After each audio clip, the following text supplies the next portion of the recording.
Hey everyone, and welcome to episode 7 of the Ski the Kingdom Show.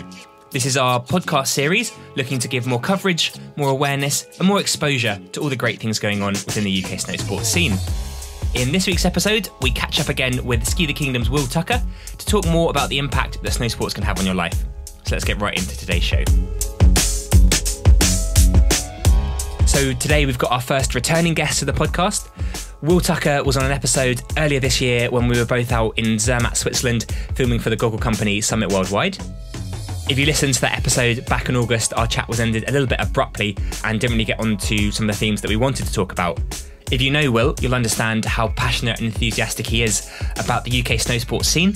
He's someone who's experienced it from a number of different roles and positions, and also someone with a really interesting insight and opinion on the scene itself. After our podcast in Zermatt, Will and I caught up and chatted about some of the themes we didn't really get to cover in the first podcast and some more things that we really wanted to explore and have a chat about. So here's our latest interview.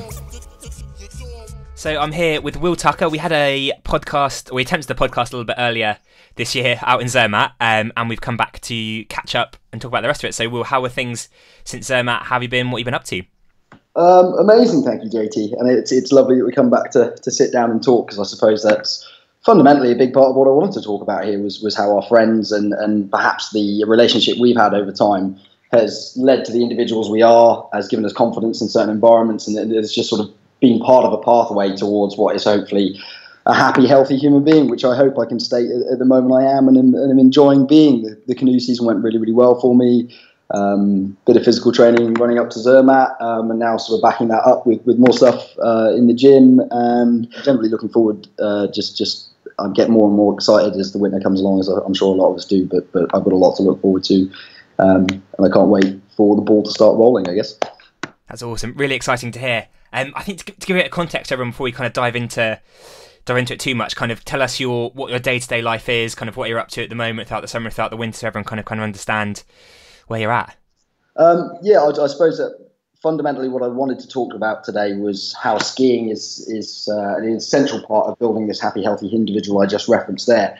So here's my reference of why I'm enjoying life. I was really blessed about 5 years ago to be able to purchase a business in my hometown of Herefordshire, renting canoes out on the River Wye. And alongside that, the idea of doing that was so that I could ski all winter. And during those years, I've been fortunate enough to have a job as a ski instructor and a coach in Nondar in Switzerland, meet an incredible number of good people doing that. And through those experiences, ended up last season and into next season, hopefully competing more and more in the freeride world qualifiers, because they're an incredible amount of fun, and it's just a really inspiring environment. I suppose the overarching chat is because I spend so much of my time in these environments and inspire me a lot with people who do things differently or from a very, very different background, but apply themselves to real world situations, both as competitors in business or colleagues that I employ, or skiers I ride with, head instructors at the ski school. All those people, you're kind of getting this amazing bag to learn from. And where am I going with this? I suppose right now I feel like I'm moving forward, personally, business-wise, financially, physically, and emotionally ready for the next ski season. That's the position I'm in right now, and I suppose I want to talk about why I feel like skiing gives me the right to say that, or has allowed me the experience to feel confident to have this conversation, to want to express why it's so much fun to me and why it's inspired me and why it drives my life forward every day. Nice. Really exciting. I guess I'm very lucky I kind of get to see you at this point every season, and you're never someone that's down. You're always stoked and look forward to next season, but this season feels particularly special, which is really nice to hear. And coming back as well, you kind of mentioned, obviously we talked about it before, kind of how skiing is an individual sport, but I think you, someone I find in particular, has such, not only it's kind of a two-way street, have a big impact on the people that you're skiing with, and the people you're skiing with have a big impact on you as well.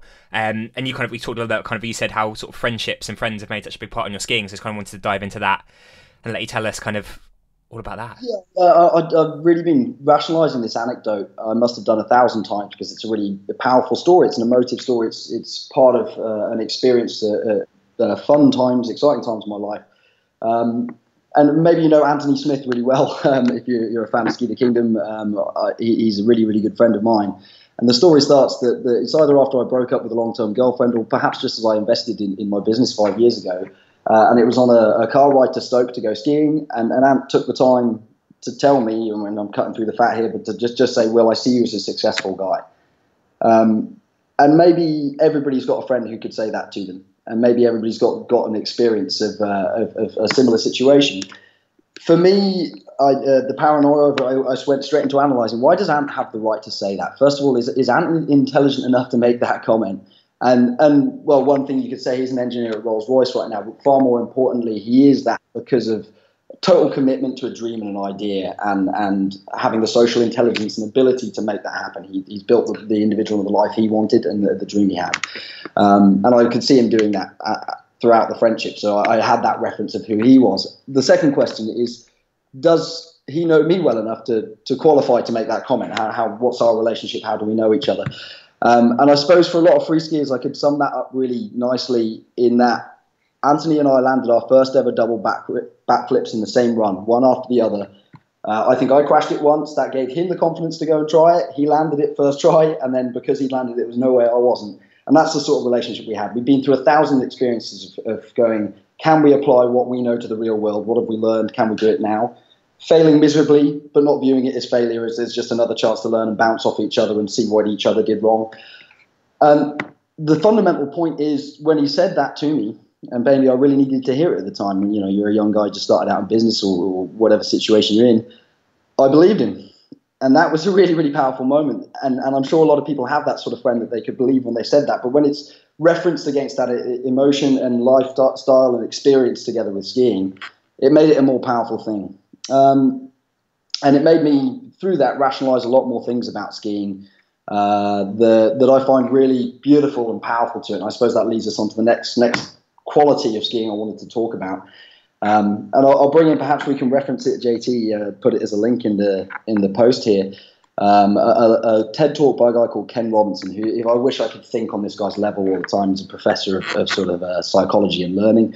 And the talk is called "Do Schools Kill Creativity?" And I've been rationalizing this over and over again in my mind for a long time. The talk starts with this nice point of how schools brilliantly teach you facts, and they try and use these facts to teach you how you're going to succeed in the real world, a real world that you're going to retire 65 years down the line in, and a real world that we must accept the reality we have no idea how it's going to look in 5 years' time. So how are we possibly thinking, just giving them these facts now and no ability to apply them or creatively reassess them in a new set of scenarios? We're not necessarily generating real effective individuals sometimes. And really, that was my experience of school. I felt when I left school, if I just had school and university, then there's absolutely no way I would have the tools to run the business that I do today. I'd have probably the idea of how to do the maths and create the budgets and whatnot, but I wouldn't have the emotional strength, the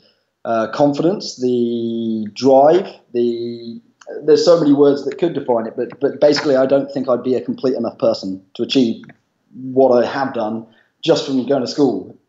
The reason I'm proud of what I've done is because of skiing's influence, making it palpable. Like when I go skiing, it's like why I'm driven to do the business part of it. That was the whole reason why I started it. And every time I go skiing, I realize maybe I'm getting better at business, because it really does have that ability of taking away the idea of failure. You try something new and it's a slam, but is that a failure? No, because I'm still smiling and I'm up again to try and ski. And pretty much every time I do slam, it's like click. You just learned the thing you did wrong, and therefore you're not going to the bottom. You're just bouncing off one point and moving forward again. It's not a failure. It's something to learn from. That attitude from skiing applied to business is what makes my life fun, I think. And I don't know how to make the point. I wish I had more skill with the English language to make the point more poignantly. But that ability to have friendships on those levels that makes you believe in yourself, and that ability to take an environment you've never been in before and just look at maybe other individuals' ideas of how they could succeed in it and apply your own character to it and trust in the outcome of that, and trust that, be that a failure in some people's eyes, that you wouldn't move backwards from that, you would only move forwards from it anyway. And it just gives you this constant forward motion. I think it feels like it's rolling on because of skiing somehow. Skiing makes life roll forward. Isn't that nice?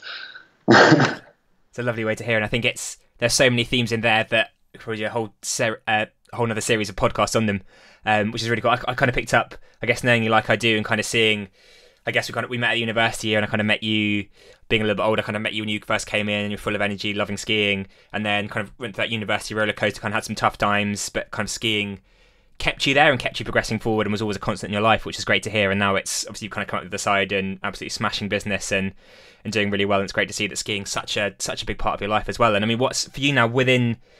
We'll come back to kind of your backstory as well. Kind of you've been through so many different disciplines of skiing. Give us a bit of an oversight into kind of what your skiing career has been so far, and kind of what path it's led you on now, and what you're working towards. Well, that's a nice question, because perhaps it solidifies what I'm saying, my experience of all these different types of skiing. And now I probably specifically reference how freestyle skiing affects you, but certainly every sport you do sort of teaches you some aspect of character. And probably if it's rugby, it's working as a team towards a common goal.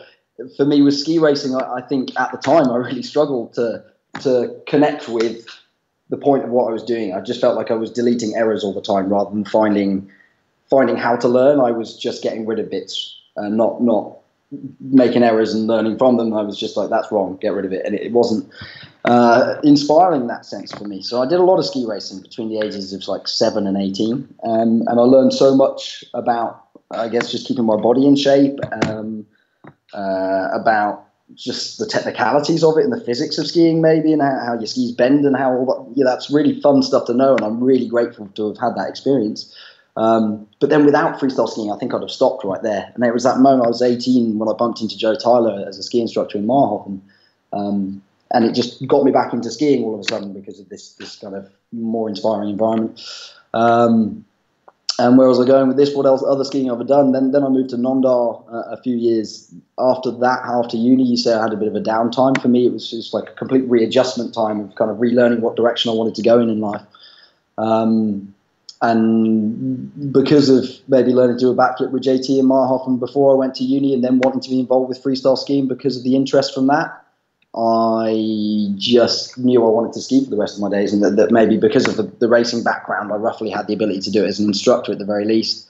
And the more I've worked with you because of skiing and meeting at university, we've found other ways to just go away skiing for the sake of making a film for Summit Worldwide recently, for White Dot less recently than that. And hopefully my experience with skiing is now a really broad one that isn't really refined in any single direction, but because of that broad base, then as I kind of focus more on the free ride side of it, I feel like it'll hopefully refine itself because of the enjoyment of doing it so much. I'll do it so much that it'll just keep getting better, and you won't stop because you'll see those finer points coming.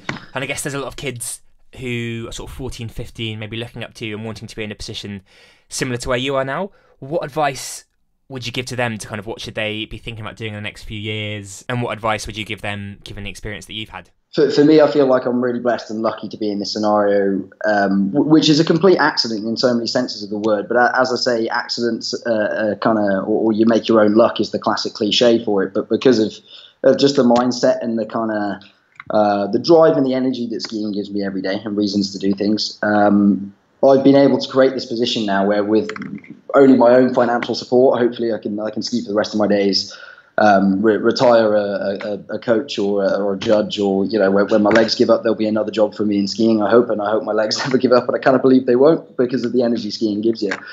I suppose my general advice is if when I say this, the do schools kill creativity part of this talk was absolutely not to inspire any children to think school wasn't a good idea or slack off in it. You have to have those fundamental ways of understanding the world to be able to apply it. But if you don't have the experiences that I was able to build through skiing and through these friendships I make through skiing, this massive wider community of it, and then the character through rock climbing and all the other bits that come into making an adult individual and a character, I just feel like kids, there's so many kids who'll be listening to this talk. If you're a fan of Ski the Kingdom, then you've got the opportunity to go skiing with the most interesting people in the most interesting places.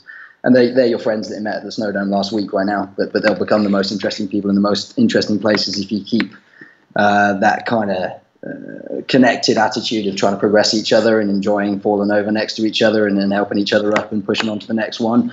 That experience will be so fundamentally important to who you end up being as an adult. Like you'll value that more so than I did down.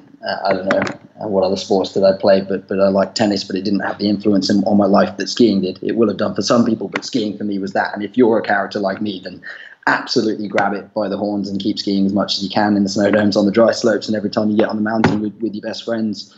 And the people that you find are positive and give you energy when you're on the slope. Again, I just feel like the whole point of this talk was just to sum up and say that who I am today is because of those experiences from the age of 2 at a ski school in Austria to the age of 20 with Ski the Kingdom in the snow dome here to where we are 25 on a mountain in Zermatt sometimes. This sport gives me the energy that I need to make it through every day. It's funny how things work out, isn't it? I guess looking back and how you never plan. And I think also just to finish off as well, I think the whole kind of education and skiing and what jobs you take, that kind of route, so definitely a topic for another podcast. And I think we're all, the Ski the Kingdom particularly, we're quite a lucky position that, we're quite a weird position that I guess skiing has now affected all the choices and all the decisions we make in our professional lives. But at the same time, if skiing was taken out of our lives, we'd still be completely able to carry on and do what we love doing, really. It's quite a unique and... You're absolutely right. There is a broader point of how many more of my friends from skiing are entrepreneurs in some sense. You're running Kingdom Visual and finding your own way through the world to apply your passion to do what you want to do. As Anthony is as an engineer for Rolls-Royce, everybody kind of took whatever characters and things they'd learned from skiing and applied it to sometimes other bits, and hopefully for me as specifically as possible to skiing. And not unfortunately anyway, but some of it has to be applying that to canoeing in order to generate the possibility of the lifestyle of skiing. But like you say, how often do the Rob Endlings, the Andy Collins, the people who are still working in skiing, who still love their lives, who still do this thing that was their passion, they just found a way to rechannel their energies, whether, professional skiing is one really interesting endpoint. And it's one that I've always kept a cheeky eye on, I'd love to do it, but it's not necessary or the end goal, because I'm just loving every experience of getting my day on skis every day. If I can make my life in skiing, then I'm going to be the happiest, healthiest, and the most progressive individual I can be. So I wouldn't put myself in any other environment, regardless of what the end goal was. That's an amazing situation to put yourself in, and I don't think everybody feels like that about their job. I don't think many people feel like that about their job, if we're honest with you. And I'm amazed at how many people within skiing have broken that mold somehow. Even within our pretty small little industry in the UK, obviously I then know a lot more Swiss guys that have an incredible lifestyle, and it's a worldwide influence and a positive one, and one that again and again I just want to kind of scream from the rooftops about and talk about all the time. It's a great point to end on. Fantastic. To finish off, getting ahead to this winter very quickly, what have you got in the works already? What can we expect, and where can everyone keep an eye and follow all you're up to? Well, that's a broad and difficult question to answer again, JT, but I suppose the first and most exciting one will be the very imminent launch of the Kickstarter program for Summit Worldwide and the Talisman Goggle, which I'm just couldn't be more excited about, and I'm really blessed to be able to put my name to one of the frames and one of the styles, which just suited me down to the ground. I love it so much. So that's the most exciting thing coming up. Look out for what Summit Worldwide are doing and a little bit of filming we did through that, I suppose. And more broadly for myself, I'm going to be working hard on the gym up until December. Maybe I get some rock climbing in New Zealand in October to clear the head a little bit. Then December the 6th, I shall arrive in Switzerland and get straight into training. Initially with some ski instructor type stuff, how to teach again. It's always good to refresh it. And we'll be competing, hopefully doing some adventures with Doris and keeping up with Sam Allen, which isn't easy, but I'll try and keep up with him around the mountains a few times and do some freeride world qualifiers in January, certainly the Verbier freeride. And then throughout the season, we'll be around. Follow Ski the Kingdom. Look out for myself on Instagram. It's full of crashes, and everybody loves me caving my head into the floor. And there'll be more. I'll try and land some stuff too, but keep an eye out for my Instagram page because hopefully it's fun. It's William R.B. Tucker.